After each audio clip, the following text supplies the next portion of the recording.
오늘 우리에게 주시는 하나님 말씀 함께 봉독하겠습니다. 하나님 말씀은 에베소서 5장 10절 말씀입니다. 제가 가지고 있는 성경 신약 315페이지에 있습니다. 살아계신 하나님 말씀을 봉독합니다. 주를 기쁘시게 할 것이 무엇인가 시험하여 보라. 아멘. 할렐루야. 오늘은 우리 세안교회가 이 땅에 설립된 지 55주년을 맞는 특별한 날입니다. 사람으로 보면 생일날입니다. 얼마나 감사합니까? 오늘날에는 결석하지 않고 세안의 가족들이 다 모여서 영광을 돌려야 되는데 그래도 빈자리가 많이 있는 것 같습니다. 1968년 6월 2일 주일 오후에 종로구 종로 5가 115번지 금성빌딩 4층에서 복음을 통한 새로운 한국 건설과 세계 복음화라고 하는 설립 목표를 가지고 일대 김우한 목사님을 중심으로 해서 성도들이 설립 예배를 드림으로 시작이 되었습니다. 벌써 세월이 55년이 흘렀습니다. 지난 날들을 우리가 회고해 볼 때 우리 세안교회는 특별한 교회였다 이렇게 평가를 내릴 수가 있습니다. 저처는 그 당시에는 교회마다 자립이 되지 않아서 선교라고 하는 이 눈을 갖지를 못했댔습니다. 그래서 신학교에서조차 선교라고 하는 용어가 생소한 때였습니다. 그때의 30대 초반이었던 김우한 목사님께서 신학교뿐만 아니라 우리 교회에서 선교라고 하는 말씀을 전하게 되었고 국제적인 선교학자들이 와서 세미나를 하게 되고 또 온 성도들에게 선교에 뜨거운 열정을 갖도록 말씀을 전했댔습니다. 그래서 1969년, 1970년도에 총신에서부터 선교의 붐이 일어나기 시작을 해서 우리 한국 기독교에서 선교사를 제일 많이 보내는 이러한 교단으로 발전하는데 초석의 역할을 감당했던 것이 우리 세안교회였습니다. 뿐만 아니라 일꾼들이 많이 배출되었다는 것입니다. 서울 장안의 화제가 되었던 세안교회 청년들이 이제는 한 사람 한 사람 더 모여서 이 사회를 향하여 한국교회를 향하여 교수와 신학자와 목회자와 또 사회 지도자들 많이 배출되었댔습니다. 지금은 연세가 많이 들어서 80대 중후반이 되었겠지만은 얼마나 많은 사역들을 감당했는지 우리들은 소문난 교회로서 우리 교회를 볼 수가 있습니다. 또 우리 교회는 사랑이 많은 교회였습니다. 젊은 청년들이 그러니까 대학부였죠. 많은 학생들이 서울 장안에서 모였을 때 점심때가 되면은 우리 각 가정에서 식사들을 넉넉히 해서 대배실에서 조그마한 장소지만은 함께 나누고 함께 격려하고 용기를 베풀어 줬던 그런 일들이 많이 있었습니다. 뿐만 아니라 우리 교회는 기도하는 교회였어요. 지금 많이들 천국으로 가셨지만은 그분들은 교회에 나와서 눈물로 기도했고 교회 성장과 교회의 여러 가지 일들을 앞에 놓고 밤새워 철야기도를 했던 그분들이었습니다. 요즘처럼 금요일날 한두 시간 기도하고 흩어지는 것이 아니라 금요일날 기도하러 모이면은 밤을 꼬박 세우고 그 이튿날 새벽기도까지 드리고 흩어졌던 교회가 바로 우리 교회였다 그런 말씀입니다. 또 우리 교회의 구석구석에서 봉사하는 정신은 이루 말로 표현할 길이 없습니다. 솥을 들고 음식 재료들을 들고 주일학교를 위해서 청년들을 위해서 수고했던 어르신들 이제는 80대 후반이요 90대로 들어가서 이렇게 옛날 추억들을 많이 하고 계실 거예요. 얼마나 감사한지요. 그분들의 수고가 너무나도 커요. 우리 세안길을 되돌아보면 너무나도 감사한 것이 많아요. 또 농촌교회를 돌아보면서 우리 교회가 나눠야 되겠다 이런 마음을 갖고 처음에는 300교회를 목표로 했지만은 우리 교회 역량이 부족해서 150교회 지금은 한 100여 교회를 이렇게 돕고 있는 것으로 아는데 우리 한국교회 역사에서 그런 이만한 사이즈에서 그렇게 함께 나누고 함께 미자립 교회들을 생각하는 교회가 그리 쉽지 않아요. 얼마나 감사한지 모르겠습니다. 정말 남모르게 새한교회 이름을 감추면서 그 선한 사역들을 행했던 그 손길들이 우리 교회에서는 흐르고 있었더라, 그런 말씀입니다. 여러분, 이제 세월이 흘러서 그렇게 수고했던 분들의, 그렇게 교회를 사랑하고 교회를 위해서, 주님을 위해서 헌신봉사했던 그분들이 이제는 다 거의 다 천국으로 가셨어요. 이제 살아계신 분들은 소수를 빼고서는 예배당에 거의 나오시지를 못하시는 이런 상황에 처해져 있습니다. 우리들은 그분들의 눈물로 드렸던 기도, 헌신, 이런 모습들을 기억하면서 잊지를 말아야 됩니다. 감사가 있어야 되고 그분들을 바라볼 때마다 존경스러운 마음을 가져야 됩니다. 뿐만 아니라 우리들이 그분들을 생각할 때 아직도 살아계신 분들 소수들은 다른 교회 가서 이렇게 충성봉사 하시면서 기도하고 있어요. 오랜만에 만나면 우리 새한길을 그리워하면서 이야기를 하는 장면들을 보게 됩니다. 뿐만 아니라 우리 교회에서 믿음 생활했던 그분들이 자손들과 함께 지금도 쉬지 않고 기도하면서 교회를 향하여 사랑하는 마음을 바라볼 때 우리 교회는 정말 하나님의 큰 복을 받은 교회고 얼마나 감사한지요. 바라기는 현재 우리 새한교회에 다니고 있는 우리 모든 성도님들은 교회를 뜨겁게 사랑해야 됩니다. 어느 정도 우리 앞서간 믿음의 선배들 못지않게 사랑해야 됩니다. 우리 교회는 이 아름다운 예배당에서 예배를 드리고 있지만은 여기까지 우리 새한교회가 올 때에는 9번째 정착한 교회가 잠실 지금의 교회입니다. 광야 같은 세상에서 예배 처소를 옮기면서 이곳 저곳으로 옮겨 다녔던 그 고생스러운 날들, 여기 계신 분들, 옛 교인들은 다 알 겁니다. 1974년도, 78년도, 84년도에 10년 동안의 예배당을 3번이나 넉넉지 못한 생활이었지만은 예배당을 건축해서 이렇게 예배드리고 있다고 하는 사실을 오늘 이런 예배당에서 예배드리고 있는 우리들은 너무나도 많이 비싸도 감사를 다 할 수가 없어요. 항상 감사하는 마음을 가지고 살아야 됩니다. 그 앞서간 성도들, 우리들도 본받아야 됩니다. 이제 우리 뒤를 이어오는 후세대들, 다음 세대들이 우리들을 그렇게 생각할 줄 아는 역사가 이어지도록 우리는 수고의 땀을 좀 많이 흘려야 됩니다. 모범을 보여줘야 되고 그들에게도 이렇게 교회를 섬기는 것이라고 하는 사실을 보여주어야 한다는 말씀입니다. 정말 영광을 하나님께 돌립니다. 전에는 1대, 2대, 3대 목사님이 살아계셔서 이런 날이면 함께 와서 케이크도 자르고 이런 좋은 시간을 가졌는데 제 앞에 있는 1대, 2대, 3대 목사님이 천국 다 가셨어요. 이제는 저하고 이강천 목사님밖에 없어요. 네. 우리들 교회 사랑하는 마음을 가져야 되겠어요.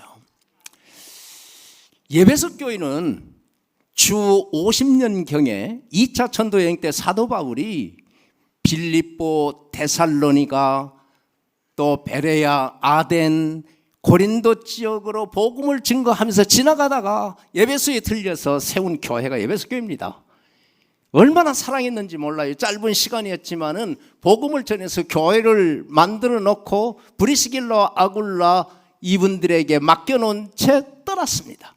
그리고 3차 전도 여행 때 이제 사도 바울이 시간을 가지고 예배소 교회가 어떻게 하고 있는가 이렇게 보러 왔어요. 너무나도 기뻤습니다. 예배소 교인들이 복음을 받고 그들이 믿음 생활하는 걸 볼 때 뜨거웠어요. 나무랄 데가 없었어요. 인내심도 있고 또 서로 사랑했고 이런 모습을 가지고 있었습니다.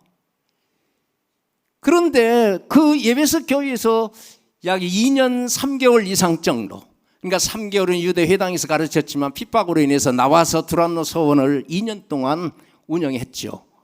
그 2년 3개월 동안의 복음을 통해서 그들에게 훈련을 시켰는데 그들이 너무나도 사도 바울의 마음에 흡족했습니다. 그리고 떠난 뒤에 소식을 들어보니까 그렇게 사랑 많고 그렇게 하나님이 기뻐하시는 교회의 모습을 가지고 있었던 에베소 교회가 뭔가 좀 뒤틀리는 이런 모습이 나타나게 되었어요. 이방인 교인들, 유대인 교인들이 합쳐졌는데 처음에는 사랑으로 함께하고 연합도 잘 됐는데 이것이 흔들리게 됩니다. 그래서 교회의 화평이 깨지게 돼요. 이때에 주 61년경에 이 사도 바울이 고린도에서 에베소 교회에 편지를 하게 되는 거예요. 가슴 아파하면서 편지를 하는 게 돼. 교회라는 것이 그것이 아니다. 교회는 한 건물을 지어갈 때 여러 가지 재료들을 모아서 한 건물을 완성하듯이 교회는 유기적 관계요 하나된 모습으로 나가야 된다. 그래서 충만한 그 분량까지 이루도록 간구를 했던 거예요. 너희들에게 직분을 주고 너희들의 교회를 이렇게 운영하도록 만들었지만은 너희들 지금 그게 아니지 않느냐. 교회가 왜 세워졌는가? 교회의 목적이 무엇인가? 교회에 해야 할 일이 무엇인가? 이것을 다시 일깨워 주기 위해서 교회의 본질적인 문제를 이야기해 주기 위해서 에베소서를 쓰게 된 것입니다. 그런데 여기에 보니까 사도 바울이 그런 말씀을 해요. 너희들 에베소 교인들아, 주님을 기쁘시게 할 것이 무엇인가 시험하여 보라.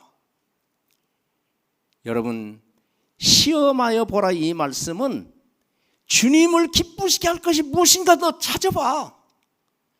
주님께서 기뻐하시는 일이 무엇인가 좀 찾아서 그 일을 행해. 그러면 원점으로 돌아갈 수가 있는 거야. 이 말입니다. 이 말씀을 다른 말씀으로 바꿔본다면은 우리 주님께서 오늘날 찾으시는 교회가 뭐고 오늘날 주님께서 기뻐하시는 교회가 어떤 교회인가 이것을 가르쳐주고 있어요. 여러분, 사도 바울은 13권의 바울서신을 기록했지만은 그 밑바닥에 흐르는 게 뭡니까? 예수 그리스도를 통해서 교회가 탄생됐지 않느냐. 이 교회의 연합체, 우리 예수 믿는 하나님의 자녀들의 공동체 아니냐. 이것을 먼저 이야기를 하면서 교회가 교회다운 교회 되기를 바라고 편지를 쓰는 것입니다. 그러면 우리 주님께서 기뻐하시는 교회가 어떤 교회일까?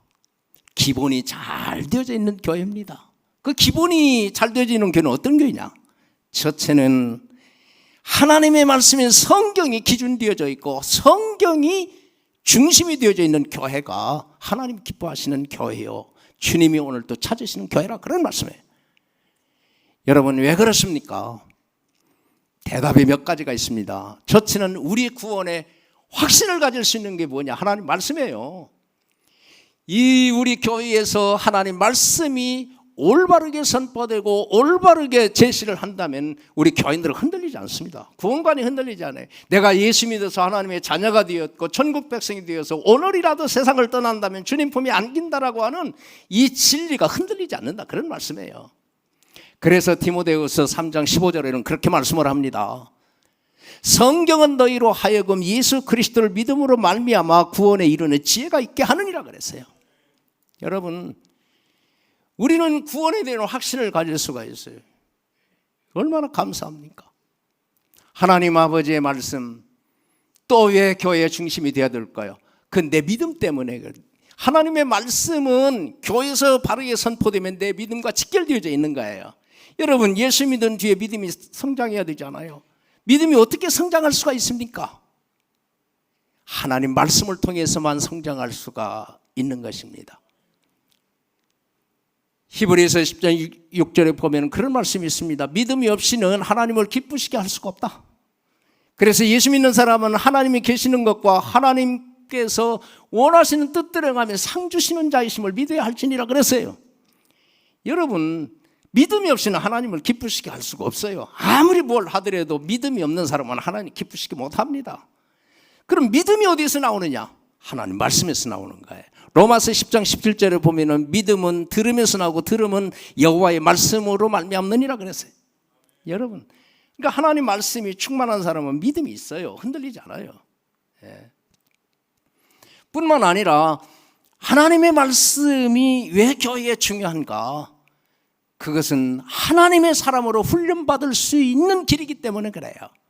여러분, 하나님 아버지의 말씀이 우리 가운데 임하게 되면은 때가 다듬어집니다.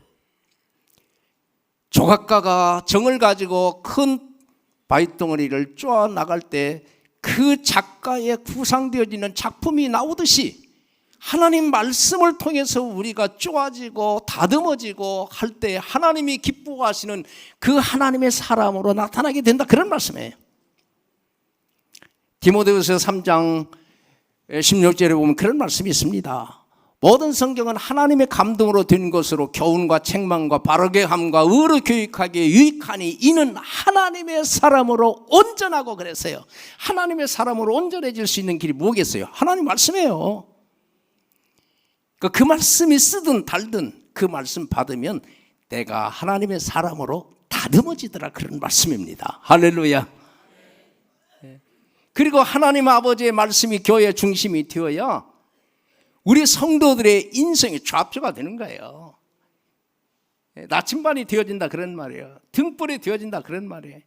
우리가 살아가면 우왕좌왕할 때가 많잖아요. 그러면 말씀 있는 사람은 정확하게 갑니다.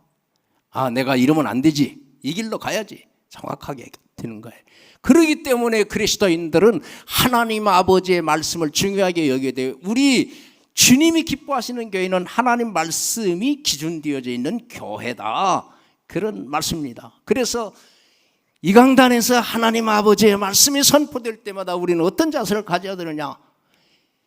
데살로니가전서 2장 13절에 있는 말씀대로 하나님의 말씀을 들을 때 사람의 말로 듣지 아니하고 하나님의 음성으로, 하나님의 말씀으로 듣는 거라, 그런 말씀이에요. 할렐루야. 여러분, 목사의 말이다, 아니에요. 하나님 아버지의 말씀으로 들어야 된다, 그런 말씀. 말씀이 살아있는 교회, 말씀이 기준되어져 있는 교회, 말씀이 가라면 가고 서라면 서고 행하라 하면 행하는 이런 말씀의 교회가 되어질 때 주님은 우리 교회를 뜨겁게 사랑하고 기뻐하실 줄로 믿습니다. 두 번째로 주님이 기뻐하시는 교회는 어떤 교회일까? 우리가 잘 아는 대로 기도하는 교회예요. 예배와 함께 우리 교회는 기도하는 교회가 되어야 해요. 아, 우리 기도하고 시작합시다, 아, 생략합시다, 이러면 안 돼요. 그럽시다. 모여서 기도를 시작해서 흩어질 때, 끝날 때 기도를 해야 돼요. 또 주일학교가 끝나면 교사들끼리 모여서 뜨겁게 기도하고 통성기도하고 흩어지고, 전도회가 모일 때도 뜨겁게 통성기도하고 흩어지고, 이 기도하는 교회가 되어질 때 그게 기적이 일어나요. 모든 문제가 풀어져요. 답답했던 여리고성과 같은 그 막힘이 뚫려진다, 그런 말씀이에요. 그러니까 기도가 있어야 돼요. 우리 교회는 기도 소리가 좀 넘치기를 바랍니다.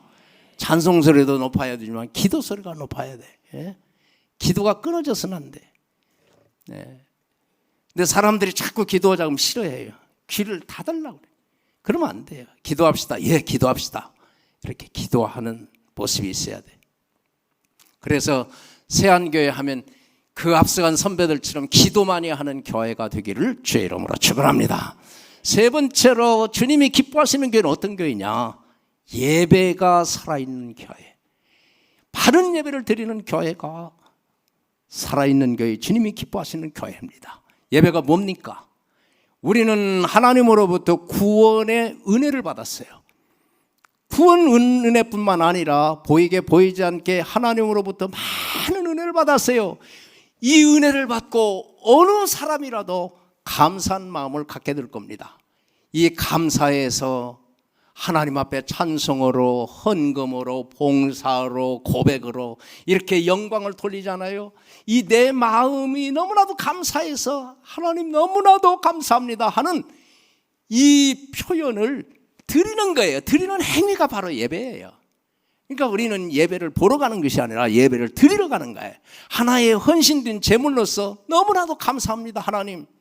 이걸 어떻게 갚아야 돼요? 어떻게 감사해야 돼요? 내 몸을 들여서 헌신하는 행위가 바로 예배라, 그런 말씀입니다. 여러분, 그런 의미에서 우리 교회는 예배가 바르게 드려져야 돼요. 예? 하나님 앞에 예배를 바르게 드려야 돼요. 주일 예배뿐만 아니라 공적인 예배는 다 나와서 영광을 돌려야 돼요. 예. 히브리서 10장 25절에 보면 그런 말씀이 있어요. 이 말씀이 마지막 때 일어날 일들인데, 모이기를 피하는 어떤 사람들의 습관과 같이 하지 말고 그날에 가까울수록 더욱 그리하자. 서로 권하라 그런 말이에요. 무슨 말이에요? 모이기를 피하는 사람들이 아니라 그날에 가까울수록, 주님 재림하실 날에 가까울수록 우리는 모이기를 힘쓰라 그런 말이에요. 예배 시간이 되면은 먼저 나와야 돼. 왜 주일날에 늦게 나옵니까? 예? 좀 일찍 좀 나오세요. 예배당이 이렇게 좋게 이번에 참 잘 이렇게 아름다운 예배당으로 만들었는데 여기보다 좋은 데가 어디가 있어요? 예? 얼마나 좋아요. 조명까지 이렇게 쫙 봐줘. 예. 그러니까 예배당에 나오셔서 정말 예배드려야 되겠다 마음을 가다듬고 예배드리는 이런 자세들을 가져야 됩니다. 예. 여러분, 어느 교회는 앞으로 예배드리지 못할 때가 올 것이다. 그래서 어느 한 주일을 정해서 모두 다 비상사태다 생각하시고 각자 예배처소로 가시오. 그래서 그룹별로 구역별로 이렇게 해서 어느 집에서 모이고 막 그러는 거예요. 왜요? 예배 못 드리는 그때가 올지도 모른다 그런 말이에요. 그렇기 때문에 우리들은 예배 드리는 이 장소에 열심히 모여야 돼. 우리 세안교의 특징 중에 하나는 등을 떠밀어서 나가라고 해도 안 나가요. 얼마나 감사한지. 이곳에 살다가 다 분당으로 가고 경기도로 가고, 제가 있을 때만 해도 110가정 정도가 경기도 살았어요.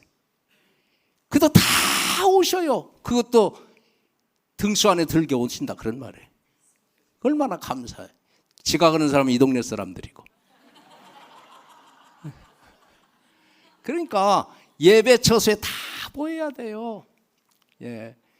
그래서 모이기를 힘쓰기를 주의 이름으로 축원합니다. 예. 모여서 예배 드려야 돼.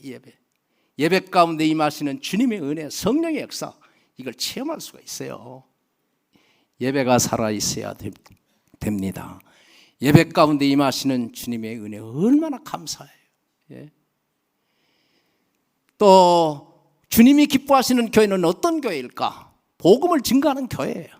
전도하는 교회. 이유는 뭐냐? 내가 전도하면 그 전도와의 말씀을 통해서 그 사람 생명이 살아날 수 있기 때문에 그래요. 여러분, 생명 살리는 것보다 중요한 게 어디가 있겠습니까? 여기 하나님의 복을 받아서 믿음의 가문에서 태어나신 분들은 행복자예요. 그러나 중간에 예수 믿은 사람들은 그렇지 않아요. 복음을 누군가가 들려줘서 그 복음 때문에 예수 믿고 새 사람 되어서 살아가는 거예요. 그런 사람이 얼마든지 있어요. 우리는 복음을 증거하는 사람이 되어야 합니다. 여러분, 복음은 구원과의 관계가 있습니다. 여러분 생각해 보십시오. 복음을 안 전하는데 어떻게 예수 믿겠어요? 사도행전 4장 12절에 뭐라고 그랬어요? 다른 이로서는 구원을 받을 수 없나니 천하 인간의 구원 받을 만한 이름을 주신 일이 없음이니라. 천하 인간에게 구원받는 이름을 주신 일이 없어요.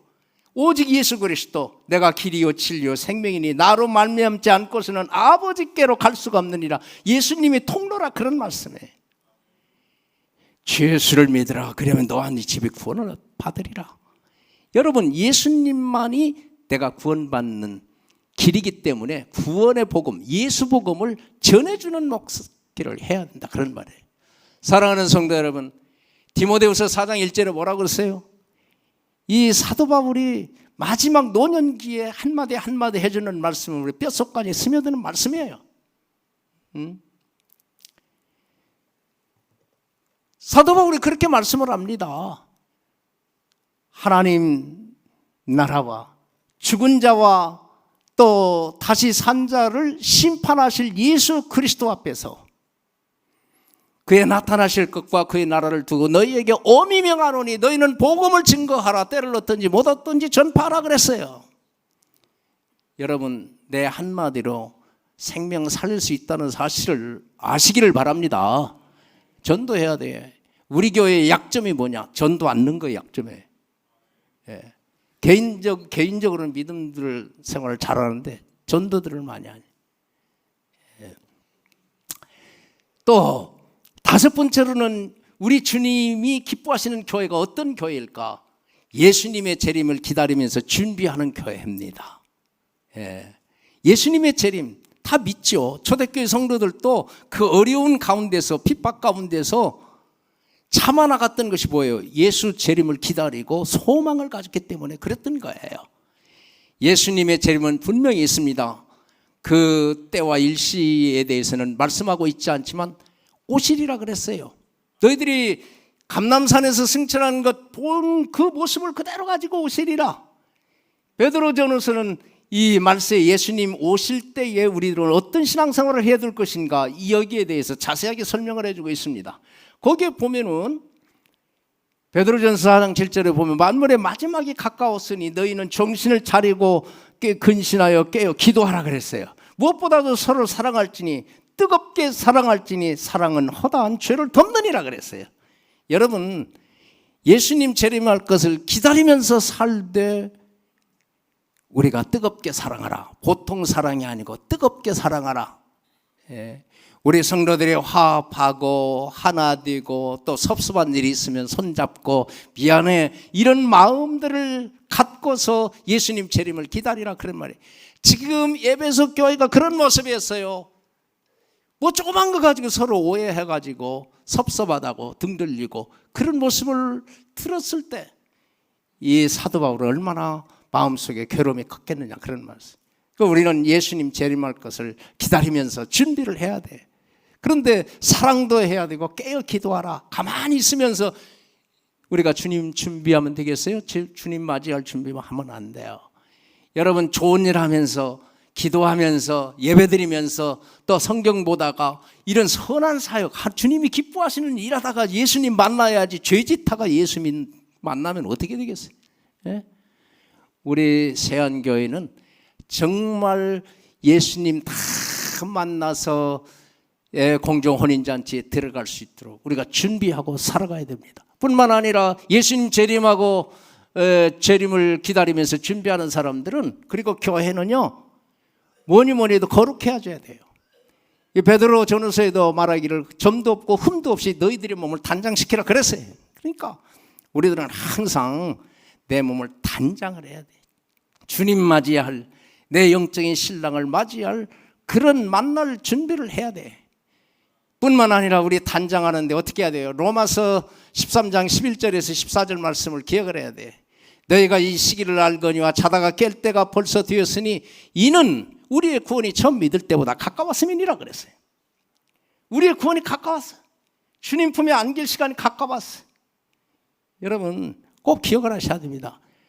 우리가 살다가 주님 재림하면 만나고, 내가 사는 날까지 주님 재림하지 않으면 내가 먼저 가서 주님을 만나게 되고 그러는 거예요. 그래서 우리가 어떻게 해야 돼요? 밤이 깊고 낮이 가까웠으니 너희는 어둠의 일을 벗고 빛의 갑옷을 입자. 이제 빛의 갑옷을 입어야 돼. 낮과 같이 단정히 행하고 방탕하거나 술 취하지 말며 음란하거나 호색하지 말고 시기와 다툼하지 말고 너희들은 육체의 정욕을 옷 입지 말고 예수 그리스도로 옷 입으라고 그랬어요, 거기에. 그러니까 이렇게 준비를 해서 주님을 맞이해야죠. 여섯 번째로는 올해 세안교회의 특별한 날이기 때문에 말씀을 합니다. 우리 이강천 담임 목사님과 함께 우리 온 장로님들, 안수입선들, 권사님들, 교회 지도자들이, 이 지도자들이 먼저 합심해서 제일로 일선에 나가서 모범을 보여줘야 돼. 어떻게? 정말 우리 교회가 마지막 때 주님을 기쁘시게 하고 주님이 인정하고 찾으시는 교회가 되도록 이렇게 수고를 다하고 충성스럽게 해야 돼. 어제 18분의 임직자들이 세움 받았는데, 물론 그 전에 장로님, 권사님, 안수입사님들 많이 계십니다. 여러분, 우리들은 정말 합심해서 목사님을 중심으로 해서 목사님 가십시오. 뒤에서 우리가 기도하고 밀고 할 테니까 목회 역량을 마음껏 펼쳐야 되십니다. 이런 모습으로 하나 되어서 나가면 우리 교회는 틀림없이 놀라운 역사를 이전보다 더 크게 일으킬 줄로 믿습니다. 히브리서 13장 17절에 그런 말씀을 했어요. 너희들을 인도하는 자들에게 순종하고 복종하라. 그들은 너희를 경성하기를 자기들이, 그들 자신들이 회개할 자인 것처럼 하느니라. 그러므로 그분들이 이것들을 즐겁게 하고 근심으로 하게 하지 말라. 그렇지 않으면 너에게 아무 유익이 없느니라. 여러분, 목사님을 중심으로 해서 우리 세안교회 온 중직자들이 합심해서 우리 교회가 앞으로 100여 년을 바라보면서 어렵고 힘든, 믿음 지키기가 힘든 이런 시대에 정말 오늘 우리 주님이 기뻐하시고 찾으시는 교회가 되기를 주의 이름으로 축원합니다. 기도하십시오.